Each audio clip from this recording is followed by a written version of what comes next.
Hello everybody and thanks for joining me for another making of video. This time we have a super famous, very well, maybe the alright. I'm almost sure this is the most well-known song written by Agustin Lara and one of the most famous Mexican songs ever. Of course, we are talking about Granada. Maybe this is the right time to share with you, as you may also be aware that Granada, we have also mentioned in other making of videos in the past, Granada is part of what is called La Suite Española, the Spanish suite by Agustin Lara. He really loved and liked many of the Spanish things. So in this Spanish suite, he writes a number of songs for a number of cities in Spain. And he did all that even before having the chance of traveling to those cities. So that's part of the accomplishment. One of them is the most famous. So Granada is, of course, that city in Spain. And this song is dedicated to that famous Granada. Let me, now that before we jump into the details of the song, let me share a very funny anecdote with you. When I wanted to join the music lessons or music classes at my university, I had somehow I had a small, maybe we can call, uh, I don't want to call it a process of actually being like auditions, because it was not that formal, but I recall that the teacher, the professor in charge of those music lessons, asked me what is it that I wanted to join, what did I know, if I could read music. I shared with him about my love for the opera and some other things that maybe one other day I will share with you. So he said that I needed to sing something so that he could actually assess if I had at least a minimum skills to join the music lessons. So I went for Granada. I remember that I had a copy of that in a tape, and that they requested a tape recorder. They played the song, and I sang along. I recall that it was on the version of Jose Carreras, which, by the way, is still the version that I like the most. I like how the voice of Jose Carrera blends into this beautiful music. So that's the one I sang. I remember that he liked it, that my fellow mates in the music lessons also liked it, and I remember that one of the principals of the university, who happened to have an office by the next door, entered the the place, the room where we were, and I was pretty sure that he was going to complain, because if for you have heard a lyrical voice, let's say live, or at least at close distance, you know that they tend to sound very hard. So I was pretty sure that we had interrupted him on something, and that he was about to complain and throw us out for having provoked that noise. But in fact, he entered to congratulate whoever was the guy who sang it, and so that's how the professor actually admitted me to the music lessons.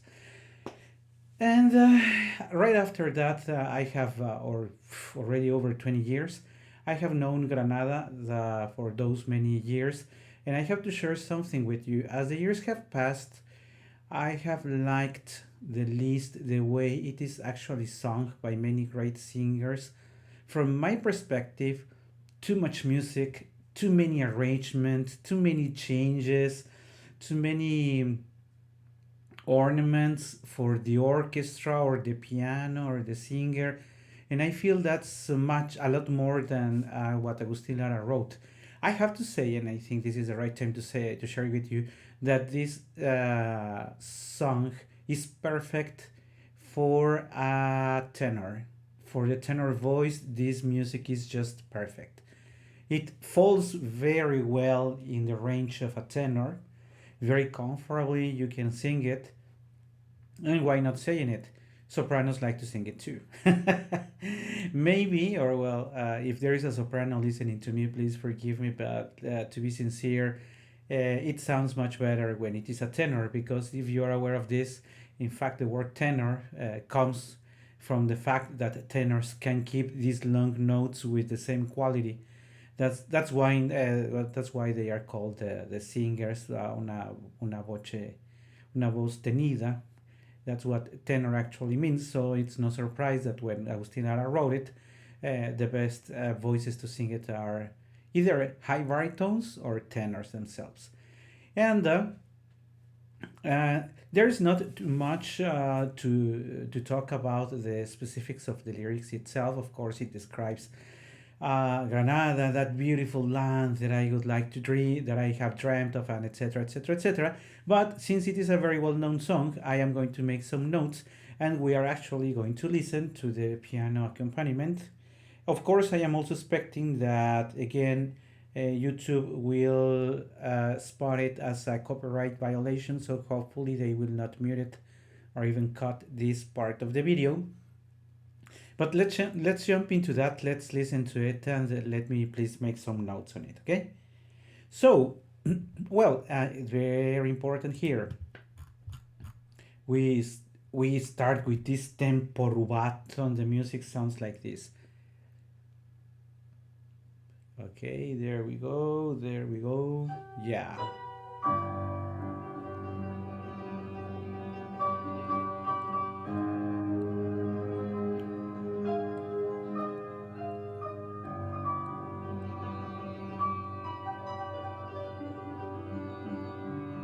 Bum, bum.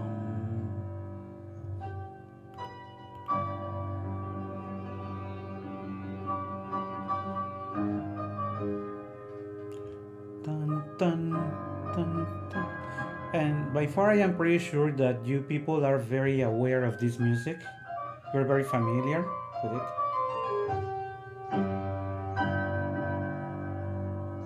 And this is exactly where the voice starts and says, Granada, tierra soñada por mí, mi cantar se vuelve gitano cuando es para ti.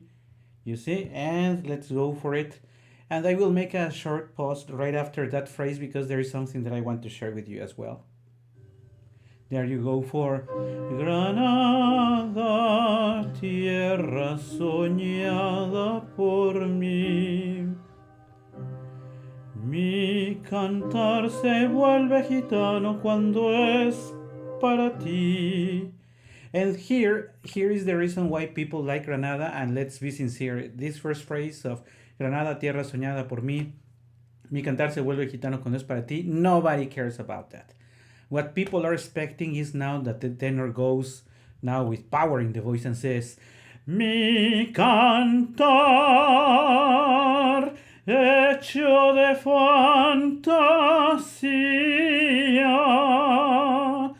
mi cantar flor de melancolía. And then comes a high note.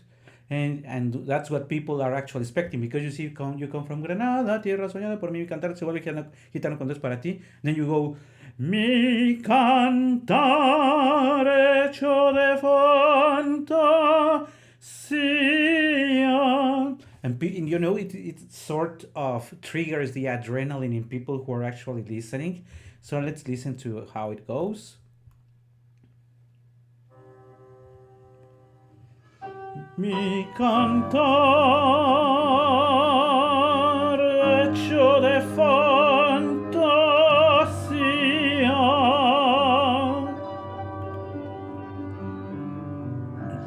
Of course, you may have already noticed that the pianist has already added some notes, which, by the way, match the style of Agustin Lara and of the whole sung very well, but we just listen to some notes that are not actually written. Then you go for mi cantar, tar, flor de melancolía, que yo te vengo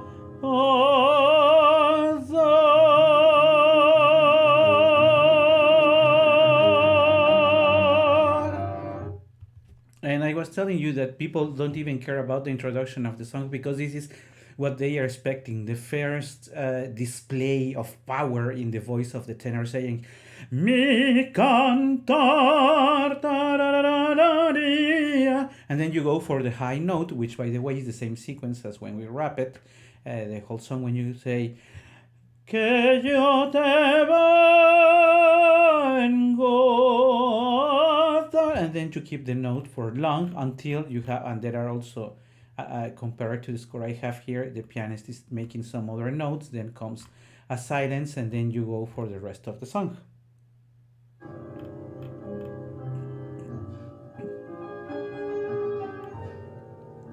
Which, by the way, this small melody just between the two parts of the song, I have felt sometimes that if not well interpreted, feels like the tone of the song is, or the emotion of the song is actually somehow like if not lost, at least it somehow feels like getting loose. But now let's go for the following phrase that says now the melody that everybody knows and goes like Granada, tierra ensangrentada en tardes de toros.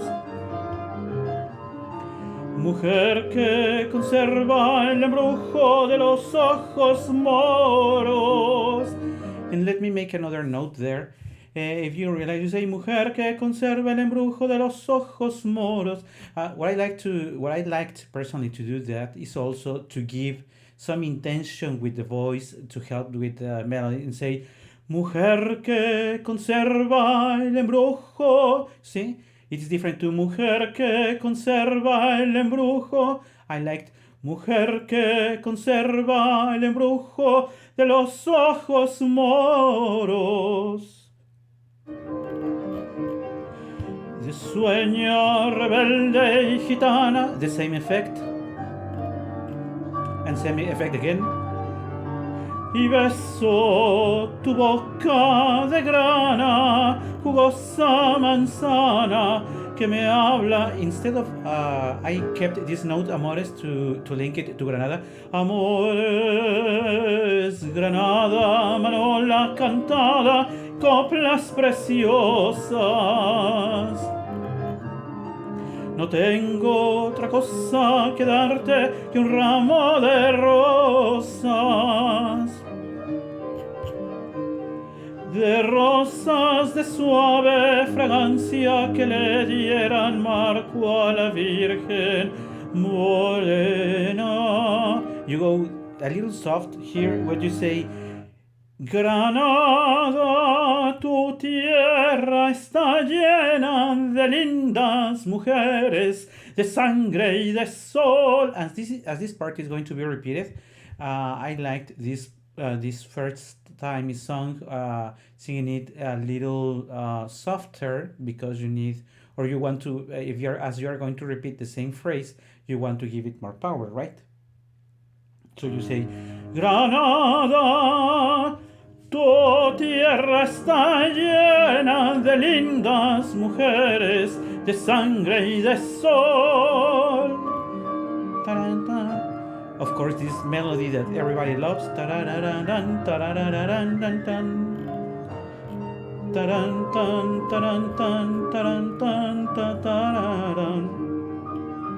This is exactly where you repeat. And there are several ways to do it. You can do it, let's say, more sensually, like de rosas de suave fragancia. Or if you want to it, you can do it like preparing people because you're about to show the power of your voice, and now instead of being this sensual and delicate, you say de rosas de suave fragancia que le dieran marco a la Virgen morena. The opposite of de rosas de suave fragancia que le dieran marco a la Virgen morena. You see how it looks different? Sounds different?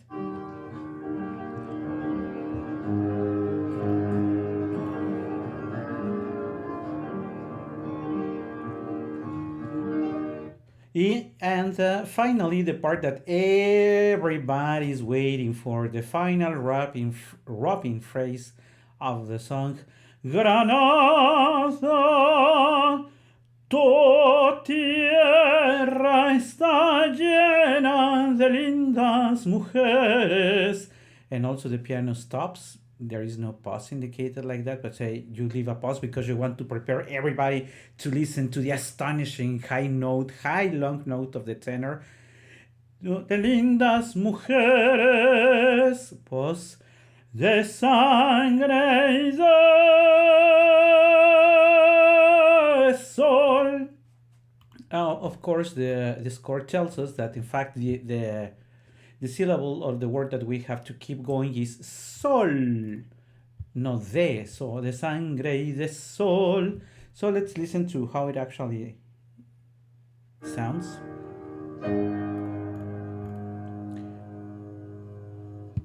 Tu tierra está llena de lindas mujeres de sangre y de... You see the pause there?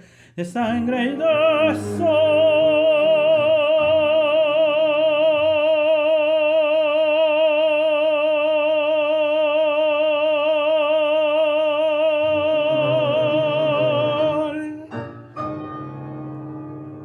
Of course, keeping that high note for that long is more for showing off than for quality of the melody. Personally, I used to like these high notes when I was younger. Higher and longer notes as I have grown old.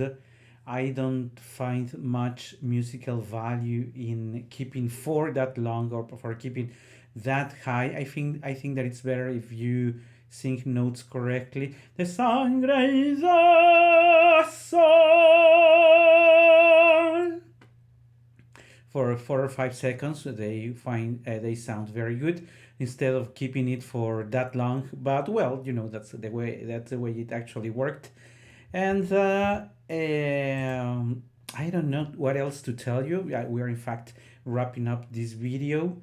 This is the most famous song for Agustin Lara, and maybe one of the most famous songs of the Mexican music. Perfect for a tenor voice or a high baritone. People love it. You see, you can feel the adrenaline expecting the tenor or the singer to reach the sangre y. You see, everybody likes high notes. There are several singers who have mentioned more than once that sometimes singing is more than an art. Is more sometimes like acrobatics, and that's what I think this song looks pretty much like. Thank you very much for joining me today, and I hope to see you sometime soon. Bye bye.